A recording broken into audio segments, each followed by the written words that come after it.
कहानी की शुरुआत एक बड़े से घर से शुरू होती है जिसमें सैम नाम का लड़का रहता था। सैम की माँ का नाम नीना था और सैम रोज की तरह उसे नींद से जगा रहा था। वैसे घर के ज्यादातर काम सैम ही करता था। नीना के बड़े बेटे की मौत 1 साल पहले एक हादसे में हो गई थी, जिसके बाद वो पूरी तरह से टूट गई थी। सैम भी अपनी पढ़ाई छोड़कर अपनी माँ का ही ध्यान रखने लगा था। वैसे नीना एक डॉक्टर थी, लेकिन बेटे की मौत के बाद उसने डॉक्टरी छोड़ दी थी। ऐसे ही एक दिन दोनों माँ बेटे एक बाजार में आते हैं। दोनों जब अपनी गाड़ी से निकलते हैं तो मेसन नाम का लड़का आकर इनकी गाड़ी साफ करने लग जाता है। सैम उसे गाड़ी से दूर हटने को कहता है, लेकिन मेसन उसकी बात नहीं मानता, जिसके बाद नीना उसे कुछ पैसे दे देती है। इसके बाद दोनों माँ बेटे कुछ सामान खरीदते हैं और फिर गाड़ी के पास वापस आ जाते हैं। नीना जैसे ही गाड़ी चलाती है तो गाड़ी किसी से टकरा जाती है, जिस कारण दोनों जल्दी जल्दी गाड़ी से निकलते हैं। नीना की गाड़ी मेसन से टकराई थी और उसे कुछ चोट भी लगी थी। दोनों मेसन को अस्पताल ले जाना चाहते थे, लेकिन मेसन वहाँ नहीं जाना चाहता था। मेसन की जिद देखकर नीना ने उसे अपने घर ले जाने का फैसला कर लिया। कुछ देर बाद मेसन नीना के घर में था और मलम पट्टी के बाद वो खाना खा रहा था। उसे खाना काफी पसंद आया था, इसलिए वो नीना का धन्यवाद करता है। नीना उसे बताती है कि घर में खाना सैम बनाता है, जिसके बाद वो सैम का धन्यवाद करता है। खाने के बाद मेसन नीना को बताता है कि मेरे माता पिता मेरे बचपन में ही मर गए थे, इसलिए इस दुनिया में मेरा कोई नहीं है। मेसन की बातें सुनकर नीना को उससे हमदर्दी हो जाती है। अगले दिन नीना का पति भी घर आ जाता है। वो दूसरे शहर में काम करता था, इसलिए कभी कभी ही घर आता था। नीना उसे मेसन से मिलवाती है और फिर नीना का पति मेसन से बातें करने लग जाता है। रात को सभी मिलकर खाना खाते हैं और खाते खाते बातें भी करते हैं। नीना का पति 2 दिन घर में रुकता है और फिर वापस दूसरे शहर चला जाता है। नीना के जोर देने पर अब मेसन भी उनके साथ ही रहने लगा था।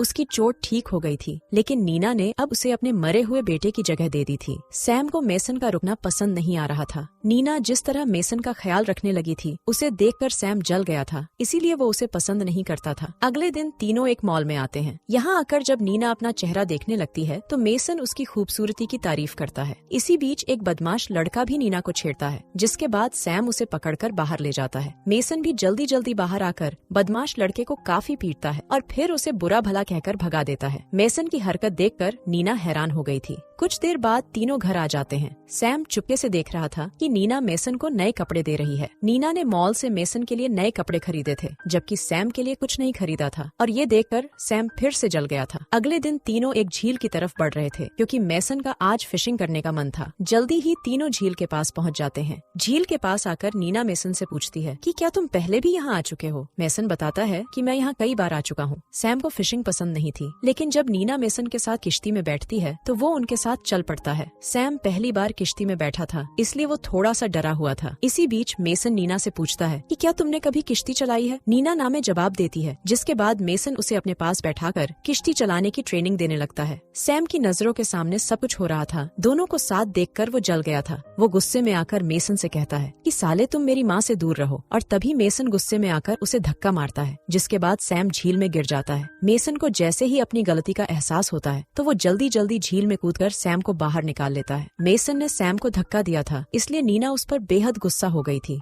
इसके बाद तीनों सब कुछ छोड़कर घर की तरफ बढ़ने लगते हैं। रात होते होते नीना ने मेसन को माफ कर दिया था। सैम छुपकर दोनों की बातें सुन रहा था। मेसन को जब नींद आने लगी तो वो नीना को चूमकर सोने चला जाता है। मेसन की हरकत देखकर सैम जल गया था। उसे लगने लगा था कि मेसन और नीना का चक्कर चल रहा है, इसलिए उसने दोनों के फोन चेक करने का फैसला कर लिया। अगली सुबह मेसन नहा रहा था और मौका देखकर सैम उसका फोन चुरा लेता है। वो जैसे ही जाने लगता है तो मेसन उसके कदमों की आहट सुन लेता है। मेसन बिना कपड़ों के ही दोनों के सामने आता है और दोनों से अपने फोन के बारे में पूछता है। नीना को फोन के बारे में कुछ नहीं पता था। मेसन गुस्से में आकर उससे बदतमीजी करने लगा। वो ये सब कुछ सैम के सामने ही कर रहा था, इसीलिए सैम मजबूर होकर उसे उसका फोन वापस दे देता है। कुछ देर बाद मेसन सो रहा था और इसी बीच सैम उसके पास आ जाता है। सैम का दिल कर रहा था कि वो साले को नींद में ही मार डाले। इसी बीच उसकी नजर मेसन के टेटू पर पड़ती है। मेसन के टेटू में उसका असली नाम लिखा हुआ था और ये सब देखकर सैम हैरान हो गया था। अगली सुबह सैम सीधा पुलिस के पास पहुंच जाता है और उन्हें मेसन का असली नाम बताकर उनसे मेसन के बारे में पूछता है। पुलिस सैम को बताती है कि मेसन 1 नंबर का बदमाश है। पुलिस उस साले को कई सालों से ढूंढ रही है। वो पहले बड़ी उम्र की लेडीज के साथ चक्कर चलाता है और फिर उनसे पैसे मांगने लग जाता है। वो हर साल कोई न कोई बहाना बनाकर किसी लेडी के घर में रहने लग जाता है। इसके बाद वो उसके साथ मजे करता है और फिर उसे लूटकर भाग जाता है। पुलिस की बातें सुनकर सैम उन्हें बता देता है कि आजकल ये मेसन मेरे घर में रुका हुआ है और शायद उसका चक्कर मेरी माँ से चल रहा है। पुलिस सैम से कहती है कि तुम उन दोनों पर नजर रखो, हमारे पास मेसन के खिलाफ कोई सबूत नहीं है। तुम्हें जैसे ही कोई सबूत मिलता है तो हमें फोन कर देना। सैम पुलिस की मदद करने को तैयार था क्योंकि वो मैसन को जेल में देखना चाहता था। कुछ ही देर बाद सैम अपने घर में पहुंच गया था। घर में उसे नीना और मैसन कहीं नजर नहीं आते, इसलिए वो दोनों को ढूंढने लग जाता है। सैम को अपनी माँ की चिंता थी क्योंकि वो एक बदमाश लड़के के साथ थी। जल्दी ही उसे दोनों घर के बगीचे में नजर आते हैं। मेसन नीना के साथ संबंध बना रहा था। सैम को लगा कि मेसन उसकी माँ के साथ जबरदस्ती कर रहा है, इसलिए वो गुस्से में एक चाकू उठाता है और फिर पीछे से आकर मेसन की पीठ पर दे मारता है। सैम की हरकत देखकर मेसन हैरान हो गया, जबकि नीना रोने लगी। सैम का हमला इतना जोरदार था कि मेसन पहले तड़पता है और फिर घर के पूल में गिरकर मर जाता है। थोड़ी देर बाद नीना सैम के कपड़े धो रही थी। सैम ने अपने एक दोस्त को भी बुला लिया था और उसे सब कुछ बता दिया था। इसके बाद सैम और उसके दोस्त ने लाश ठिकाने लगाने का फैसला कर लिया। दोनों पहले मेसन का फोन रास्ते में कहीं फेंक देते हैं और फिर उसकी लाश को जंगल में दफना देते हैं। सुबह होते होते सैम अपने घर लौट आता है और आते ही नीना को गले लगाकर रोने लगता है। नीना उसे शांत होने को कहती है क्योंकि उसे पता था कि सैम ने ये कत्ल हालातों में फंसकर किया था, न कि जानबूझकर। कुछ देर बाद पुलिस भी उनके घर आती है। नीना ने जानबूझकर उन्हें बुलाया था। वो पुलिस को बताती है कि मेसन घर के सारे पैसे लूटकर कल रात ही घर से भाग गया है। पुलिस नीना की बातों पर यकीन कर लेती है और फिर वहाँ से चली जाती है। कुछ दिनों बाद सैम और नीना खाना खा रहे थे और इसी बीच टीवी में मेसन के बारे में बताया जाने लगता है। टीवी में बताया जाता है कि मेसन एक बदमाश है, पुलिस उसे ढूंढ रही है। अगर किसी को भी उसके बारे में पता चले तो पुलिस को जरूर बताया जाए। नीना मेसन की शक्ल भी नहीं देखना चाहती थी, इसलिए वो टीवी बंद कर घर के काम करने लग जाती है। कुछ देर बाद सैम भी घर के काम करने लग जाता है। सैम के पूरे घर में कैमरे लगे हुए थे और आज उनकी हार्ड डिस्क भर गई थी। सैम जल्दी जल्दी भरी हुई डिस्क को निकालता है और खाली डिस्क को डाल देता है। इसके बाद वो भरी हुई डिस्क को